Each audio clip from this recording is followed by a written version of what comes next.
gentlemen, please welcome U.S. Secretary of the Interior, Doug Burgam.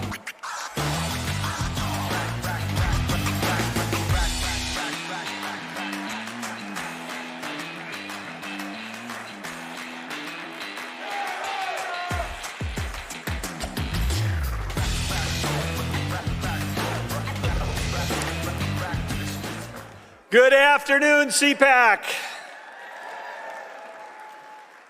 So great to be with you. We are gathered here today at a historic time, and in a few hours you're going to have an opportunity to hear from a very historic president. Here's a name you probably haven't heard of, Buddy Melgus, Olympic gold medal sailor from Zenda, Wisconsin, grew up on a small, teeny little lake in Wisconsin. How did a kid from a small little lake in Wisconsin go on to become an Olympic sailor? He became an Olympic gold medal sailor because he understood you never have to recover from a great start. So I've got a few questions for you. In our entire U.S. history, which president has been off to the greatest start in history?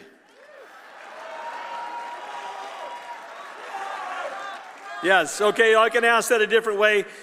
Which president in American history has had the most impact in their first 33 days? Trump. And of course, we know the answer to this one. Which president right now, every hour, every day, is making America great again? There you go. I want to say thank you all for being here. This is such an important group. You are the difference makers. CPAC was the group that believed in President Trump when others didn't. You stayed with him.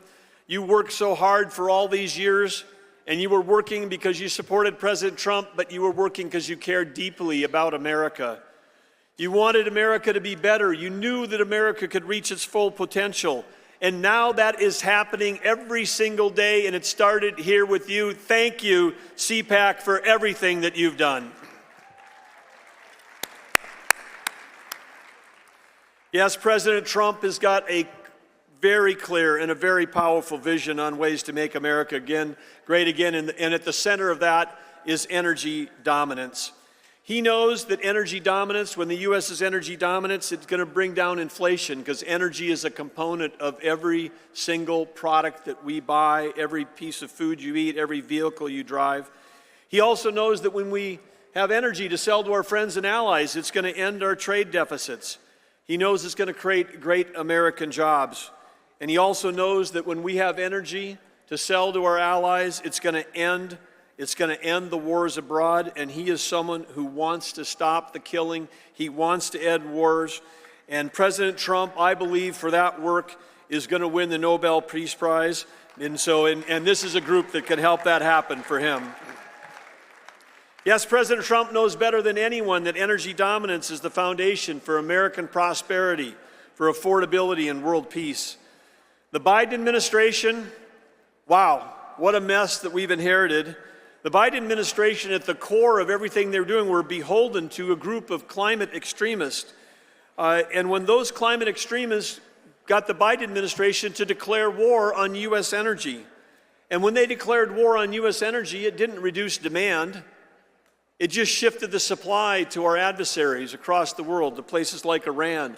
Iran, who sold hundreds of billions of dollars of energy through ghost ships and front companies to fund 24 terror groups against us. But President Trump wants that to stop. And he's got full maximum pressure against Iran. And he'll do what he did in his first term, which is financially he'll bring that country, or the Ayatollahs, not the country, but the Ayatollahs to their knees. But back home, the climate extremists that wanted it to shut down U.S. energy, what did they do to Americans? They raised the price of everything. Electricity prices 30% higher under the Biden administration. Some of you, if you live in the Northeast, you're going to be staring at 15 to 17 to 20% increases again this summer. This is all what we've inherited. And when we have high energy costs, that hurts our economy and we deindustrialize. And that's why President Trump on day one declared a national energy emergency. It wasn't just about price at the pump. He understood the mess that Biden left us, and that's why he declared that energy emergency. And part of that solution, last Friday, He created the National Energy Dominance Council. He asked me to chair it. He asked Chris Wright to be the vice chair. And with that, with the work that we're going to be doing, it covers everything. It covers electricity, it covers oil and gas, it covers biofuels, it covers export, it covers exploration, all the things that we need to do to have our country become an energy powerhouse. But let's just talk a little bit about one of the things that were left, and that's the energy emergency, and that is our electrical grid in this country is absolutely in danger. The climate extremists worshiped an ideology that defied physics, economics, and common sense. They believed that that was the existential threat. I will tell you that there's two existential threats that this administration believes in. One was existential threat was Iran getting a nuclear weapon. That would change the world, and this administration, working with our allies, is going to make sure that doesn't happen. And the second thing is, the second existential threat is losing the artificial intelligence arms race to China. This country has shut down more electricity than China has opened in the last 12 months. And we need electricity because electricity drives AI data centers, and AI data centers manufacture intelligence. And when we manufacture intelligence, it's going to change every job, every company, every industry. It's going to make the federal government more productive. But no, what did the Biden administration do? They focused on highly subsidized, unreliable, unaffordable, and weather-dependent sources of energy. We all know, you don't have to have a PhD to know that the sun doesn't shine 24 hours a day and the wind doesn't blow 365 days a year. And yet the Biden administration was trying to convince Americans that we could run a full-time society on part-time, intermittent, and expensive power. They pushed a Green New Deal that was a lot more like a Green New Steel because it was stealing your taxpayer dollars at the same time, raising the price of electricity for all of you, raising the price of food in this country, and jeopardizing our grid. We have today, for the first time, I was in tech for 30 years before I ever ran for office. We never used more than 1% of the nation's electricity in the whole technology sector. But now with AI coming, the demand is increasing, and that's real demand with real value, not artificial demand where we say we're going to stop driving internal combustion vehicles in favor of an EV. We're going to subsidize those EVs at 15 times anything we've ever done before, and then we're going to buy our batteries from China, who control 85% of the rare earth minerals. The whole plan was crazy. But what do we have right now under President Trump? President Trump knows that we weren't in some kind of mythical energy transition. He knows that we've got to have energy addition. He also knows, because if anybody has studied Energy 101, you'd know that any quote, transition would fail because only one time in all of human history, have humans ever transitioned off a source of energy. It was in the 1880s. Anybody know what that was in the 1800s when we transitioned off energy?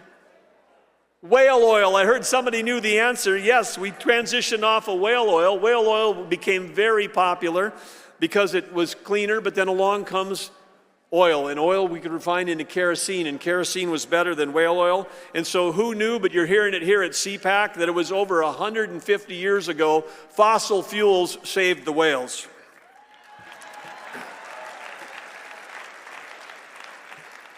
And I think we've got some T-shirt merch experts here in this room, and I just think that could make a great slogan on a T-shirt, by the way.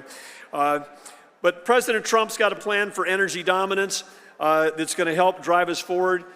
All of you know that we've got $36.5 trillion of debt because we hear it over and over again. But has anybody ever come on this stage and told you how much America's assets are? No, because nobody knows what they are. And the Biden administration is playing hide the ball. But in the Trump administration, we're going to build that balance sheet. And we have trillions and trillions of dollars worth of natural resources. And we're going to make sure that we understand that our assets far exceed the debt that we have. But before Joe Biden left office, one of the things that he did was he took 625 million acres of offshore potential, trillions of dollars of revenue potential for you, your kids, and your grandkids, and with a stroke of a pen said, we're never going to develop that. Never. It's off the table. I got it. You can boo for that if you want to, but That's literally 1/3 of the lower 48 here. He was trying to rob us of that. But he's robbing us of those revenues and also of the American dream. But President Trump got into office, and with an executive order, he reversed that ban. That 625 million acres is back on our balance sheet, including some of those acres are where? They're in the Gulf of America. One of the other falsehoods is that somehow that those climate extremists cared more about the environment than any of us in this room. And I know how deeply this group cares, and I know the people in my home state, the farmers and ranchers, 4th and 5th generation, they live on the land, they care about the soil health, they care about the water, they care about the air, and that's why in North Dakota we had some of the cleanest air and water in the country, and we were an energy powerhouse. We can do both of these things in our country, because when you shut down U.S. energy and you push that supply overseas, you push it to places that use child labor, that don't do reclamation. They don't have any kind of regulatory environment like we have.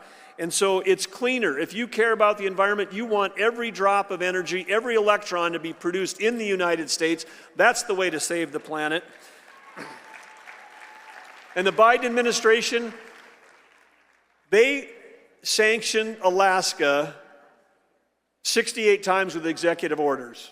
68 times Joe Biden issued orders that tried to shut down energy development in Alaska. They sanctioned Alaska more than they did Iran, if you can believe it. But those days are over. One of the other executive orders that President Trump signed is one not just unleashing American energy, but unleashing Alaska's potential. And when we do that, we have an opportunity to sell energy to Japan, South Korea, the Philippines, our allies in the Pacific, who we need more than ever because of the growing threat of China. So let me ask you, as we close out here today, when we talk about being energy dominant, we know that one thing that President likes to say, and I'm sure you'll hear it to say, which he wants us to drill, baby, drill, and we're going to do that. But the U.S. Geologic Survey, which is part of Interior, we've got a job to actually go out and map those resources to find out how many trillions or hundreds of trillions of dollars of assets belong to all of you, the public. So we're going to map, baby, map, and then we're also going to mine, baby, mine. We're going to mine, baby, mine, because we've got to get critical minerals developed back in our country. We can't be dependent. We're buying uranium from Russia for our nuclear plants. We have to be able to have those supply chains be right here. So we're going to do all of that. And when we do all of that, we're going to be able to build, baby, build. President Trump is the greatest economic developer that's ever existed. Nobody sells America better than he does. Chris Wright, my partner in this from the Department of Energy, he and I were asked by President Trump to join him when he was meeting with the Prime Minister of India and the Prime Minister of Japan. In those meetings, President Trump said to those leaders, you've got a deficit, a trade deficit with our country. We think you should solve that. What would you like to buy from us? Perhaps some energy? 30 years ago, he wrote the international bestseller, The Art of the Deal, President Trump did. I've seen him in action. Right now, every day, he's writing the sequel to that of The Art of the Deal in real time. Yes, he is, but he's dealing with the world leaders. They're coming to him, and they want to buy American, and we want to build American. And we know that President Trump is not only making America strong again, he's going to make America affordable again. He's helping with your help. He's fighting for the agenda, and you know what he's going to do? He's going to make America great again. Thank you, CPAC.